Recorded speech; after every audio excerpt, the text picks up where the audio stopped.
Zbiranje podpisov daje možnost in priložnost tistim, ki so to želeli, da povejo, da me bodo podprli. Ne gre samo za ljudi, ki so blizu stranke ali celo v njej, gre tudi za ljudi, ki so nestrankarsko povezani ali so pripadniki drugih strank. Prav vsakemu, ki bo dal odpis, se mu zahvaljujem za prijaznost in bom hvaležno naredil vse, da bom upravičil njegovo zaupanje. Želimo preprosto sporočiti ljudem, da imajo možnost zavzeti se za kandidata, ki vidi prihodnost Slovenije v tem, da držimo skupaj.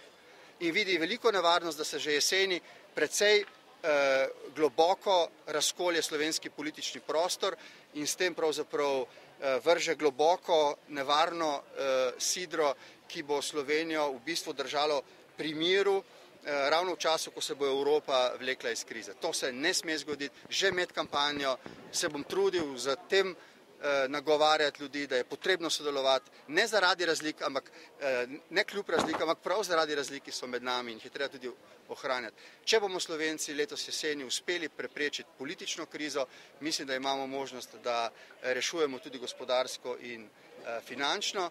Moje dosedanje pogovarjanje z ljudmi mi pravi, da se ljudje zavedajo okoliščin, v katerih smo, vendar veliko upanja polagajo na to, da bomo nekako držali skupaj.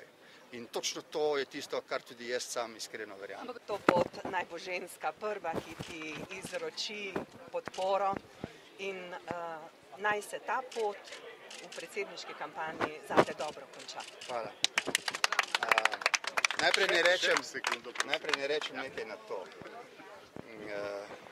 To močno ilustrira neko vrvenje, dogajanje, ki smo mu priča v naši stranki in okrog nje, za simpatizerji in tistimi, ki nas podpirajo. Nihče ne dvomi, da imava z Majdo marsikdaj različen pogled na urejanje za ljudi pomembnih vprašanj. Marsikdaj tudi uspeva potem najti kompromis ali se celo strinjava. To, da je Majda Potrata podprla mojo kandidaturo, je natančno tisto, kar si tako goreče želim. Dobiti podporo ljudi, ki mi zaupajo, da bodo moje presoje v korist velike večine ljudi v naslednjih letih, ki bodo zahtevna, mislim pa, da hkrati lahko tudi za Slovenijo uspešna leta.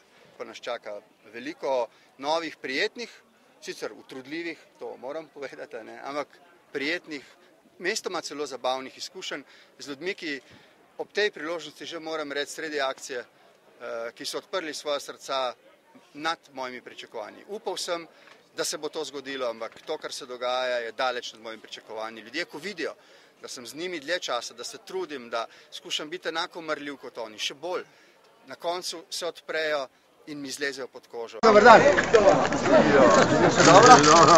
Dobro kampanjo. Pa. Srečno.